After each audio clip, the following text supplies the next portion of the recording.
Hey, how you guys doing? Welcome back to another episode of Soldiers Talk the Podcast. I'm your host, Staff Sergeant McPherson, and on this show we discuss military topics with current and prior service members. Today I have a special guest with me. I have Seargent First Class Davis. How you doing, Sarge? I'm doing well. How are you? I'm doing pretty good. So, Sarge, I brought you on the show kind of introduce yourself to the people, let them know just a little bit about yourself. Okay. Well, of course, as you stated in the beginning, I'm Seargent Davis. But more or less on the less formal side, my name's Jermaine. 31 years old, and I'm from good old Fayetteville, North Carolina, home of the now Fort Liberty. Joined the Army 2011, so creeping up on year 12. And, we trying to make the best out of it as we continue to progress through life. Okay, sorry. So you say you from Fayetteville, North Carolina? That I am. Okay, so was you actually born and raised in Fayetteville? Absolutely. Born and raised. So most of your family members are here? Oh, listen, I can't get away from them. I try to make a habit out of going to visit some of them every Friday. So once we get off, we get released, unless we have a 4-day or something like that. Once I get released, at least once a week, I'll go see some of my relatives and kind of sit around. You know, we talk about life in general. Most of them ask me about the Army. Sometimes I steer away from that because, though this is my career, that's not my personality, So I want them to know Jermaine the person, not Seargent Davis the soldier all the time. I got you. So what about like high school and stuff? Like you go to high school here in Fayetteville? Absolutely. Well, realistically, I guess you consider it Fayetteville surrounding area type deal. Went to high school in a city called Hope Mills. That's about 20 minutes from the main Fayetteville area. But Southview, home of the Fighting Tigers out there, that was my alma mater. Okay, so did you play any sports, anything like? Yeah. For me, I was into track and football. Those are the two main sports that I played. What position was you in football? Football, I started off playing cornerback. Then I transitioned to wide receiver. We weren't really a pass-heavy school, so the last position I ended up playing was decided to go play running back. I got you. So, was you good? Like, what sport was like you good in? Definitely track. Track was something that I started. I started running track when I was probably about 10 years old. So that was something that was bred in me early, a natural born runner. So it just came easy to me. I had some older siblings and relatives that ran, so just trying to keep up with them as I was younger just became something that I fell in love with. I got you. So, far as the military, like, what was the influence around you that kind of led you to joining the Army?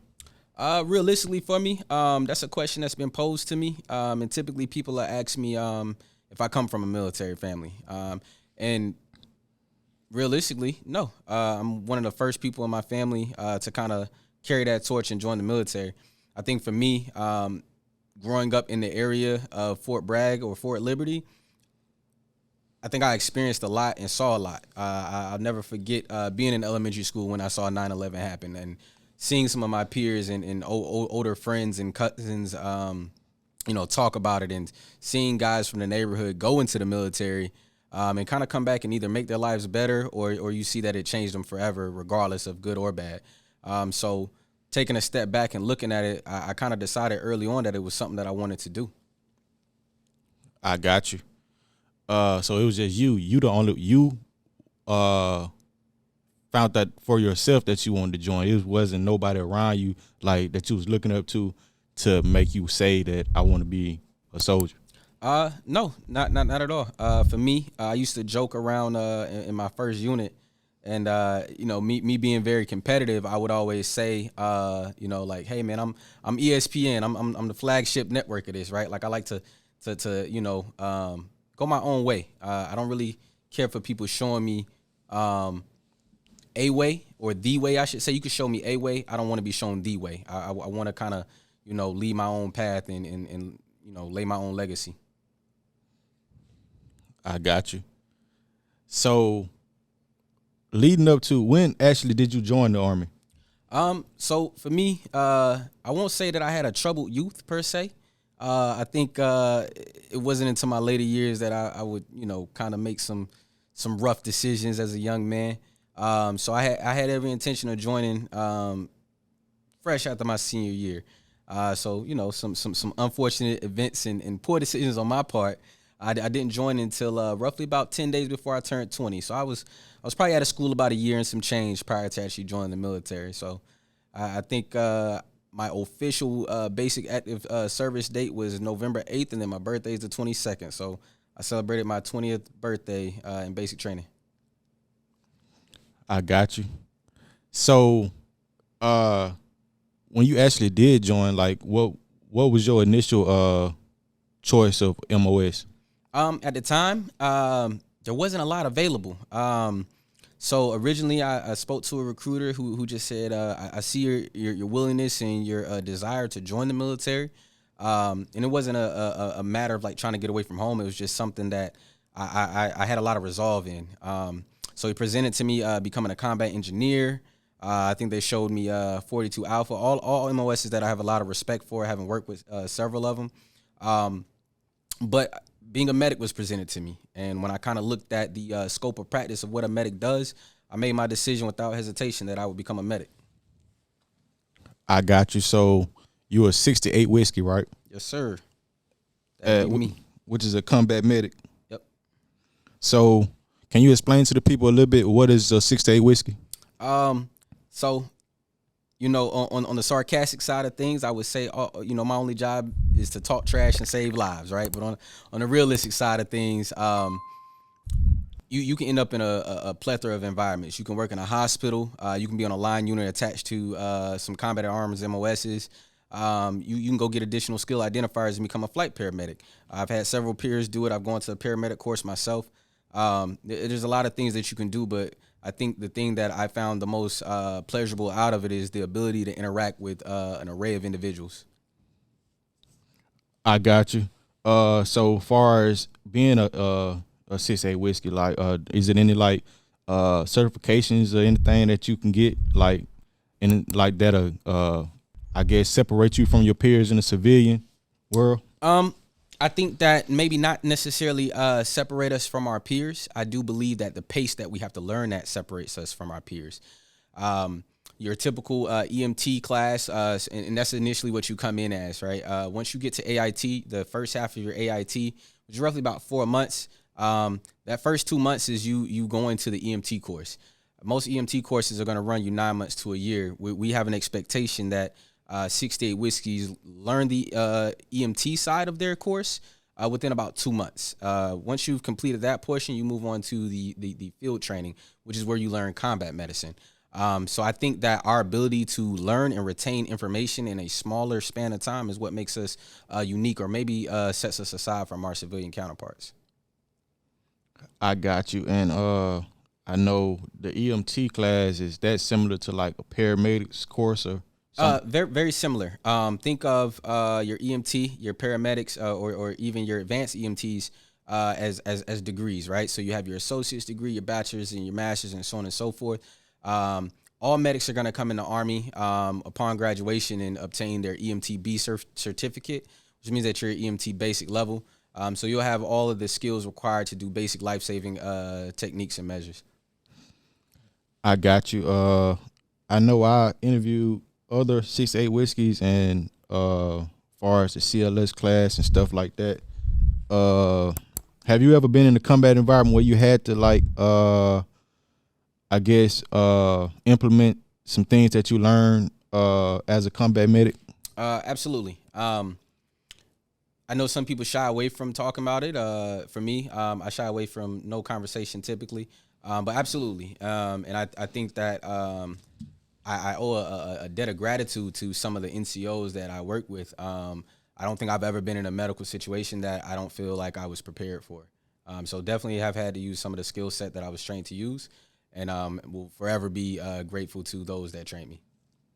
So as a 6-8 whiskey, like, just name some of the things that you guys have to train to do in a combat environment. So like I guess like the bleeding, the clearing the airway, Gotcha. like trying to figure out if the soldier is responsive, Gotcha. or like just off the top of your head some of the things that you might have to do in a combat environment. Got you. So first and foremost, the best treatment is no treatment, right? So we try to take all the preventive measures that we can. You try to keep yourself and those around you safe. After that, in the unfortunate event that someone does end up injured, you're gonna kind of go through our medical algorithms and you're gonna look at the priorities of life, so to speak, right? So we're gonna look at how much a person is bleeding, are they breathing, do they have circulation, things like that. And it all comes down to some simple acronyms out there that we've developed over the course of our careers, and just through medical knowledge in general. So, again, it could be your ABCs. Some people may be familiar with that when it comes to doing like a CPR class. You have HABC, you have March. There's a million algorithms out there. People can Google them, look them up. But all the measures taken are to kind of help sustain life. At the highest level possible. So definitely following kind of what you know, and what you taught, and trusting it and believing in it, I think will make you a proficient medic. I got you. And then it also says that right here, it says that you guys have like additional skills identifiers. Mm-hmm. It says you guys also gonna be like a flight paramedic, Yep. special operations, allergy and immunology specialist, Mm-hmm. and a nationally registered paramedic. Yeah. Indeed. Definitely done your research. So yeah, like most MOSs, there's a lot of them out there that have additional skill identifiers. Once upon a time, some of the skill identifiers would allow you to be a LPN or a nurse. And then those started to branch out, becoming their own MOSs. So for us, we still have the ability to become flight paramedics. You still have the ability to do several jobs throughout the medical field in general. At one point, you do occupational health or occupational therapy, rather. It's a very broad field, and it's kind of like it's kind of one of those things where it's like, hey, you dive in and you kind of pursue what you like as the individual. It gives you a lot of flexibility. I got you. And just for some history wise, so it wasn't, the MOS wasn't always 68 whiskeys. Right. You know it was originated it was 68 91 Charlie, right? Sounds familiar. I can't say. I'm not that old yet. Not that old yet. Yeah. So it's a effective October 1st, 2006. It was a 91. The MOS used to be a 91 Alpha during the Vietnam War, but Okay. it changed October 1st, 2006 to 68 whiskey. Got you. The more you know. The more you know. Yeah. So, you said, so right now you are the medical intelligence sergeant for 44th Medical Brigade. That's correct. So kind of just briefly go through some of your responsibilities as a medical intelligence sergeant. So for starters, working in that, it has me working in your S2 environment. And how that differs in a medical brigade is that instead of just looking at your typical intelligence that your military intelligence personnel would look at, it's my responsibility to look at medical intel. So I'm looking at potential medical threats or issues or even assets within the United States or in our host nations, and in austere environments. And it can be those areas, or it can be doing personnel security. It can be working with vaults, working with clearances. It's a very, very broad position that there's a lot of areas that you can get into as you begin to navigate this duty and responsibility. So S2 basically. Yeah. I got you. So I would want to ask a question like, how far as S2, what is the medical, like, how is that tied into the medical, like? So, I'm sorry. You done with your question? Yeah. Okay. The way it kind of ties in is, obviously we all have our own our staff shops, right? Within any unit. So my responsibility typically would be to coordinate with our clinical operations. And what we're doing is, say for example, we were to travel and we were going to a host nation, and at that time, let's say that particular country, the medical threat was malaria. Well, I would look into, is that something that can be weaponized? Is that something that will deter our readiness as the United States military? So there's many different facets that I could look at from doing medical intel. And again, it could be something simple as working with security clearances. It could be something as what may seem simple as dealing with arms rooms and doing physical security. I think that overall, the duty and responsibility encompasses security on all levels. I got you. So now that you guys know kind of his position and title, I kind of want to get into some of his leadership positions that he has held. So I see Clinic, NCOIC, First Sergeant, Platoon Sergeant, Squad Leader, and Team Leader. Yep. So what was some of your most challenging positions? What's one of the most challenging positions? I think the most challenging position for me, and this is predicated on my early year experiences, the most challenging position was being a clinic NCOIC by far.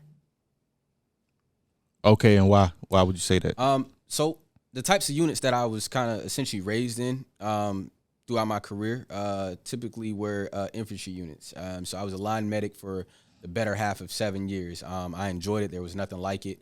And then kind of changing gears a little bit. Working in the clinic, I ended up working. My first time working in the clinic, I was overseas. So I had worked with some of my green suiters or other military personnel. I worked with different branches in general. So I worked with some Navy personnel. I worked with some of the local nationals in that country at the time, as well as some DOD civilians and contractors. So it was a unique experience because everyone has their own rules and regulations to follow, and even just customs and courtesies. So I think that was maybe not the most difficult, but definitely the most challenging because it was a learning experience. I got you. I would think First Sergeant would be the most challenging, though. It does come with its own set of headaches. I envy no sergeant major, no first sergeant that's in that role and position. I think what we do as people when we are on the outside looking in versus the inside looking out, we think that people have it easy. And having covered down as a first sergeant before and been a first sergeant, I find that it's difficult to kind of wrangle people into to get things done a lot of times because we do have a lot of competing priorities within our own respective sections. So I think that wasn't as hard because I ensured that we all communicated and I had a strong team around me. I got you. So, what about deployments? So, it says here you've been to Afghanistan. So, what part of Afghanistan was you in? I was in RC East, and we were based out of Fob Salerno at the time. We had a couple cops and little outposts that our unit had, and it was an interesting experience to say the least. I was at Fort Campbell with 2506, home of the White Curry, and it was an experience. Nothing like it. To be with that unit, to have some of the guys around me and the girls around me, it was an amazing experience. Sometime I lean back on that experience even to this day. What you mean lean back on it? I know that the Army likes to talk about resilience. I think that during that time, I think I went through every emotion you could imagine. And for me, being able to know what it is to be sad, happy, all in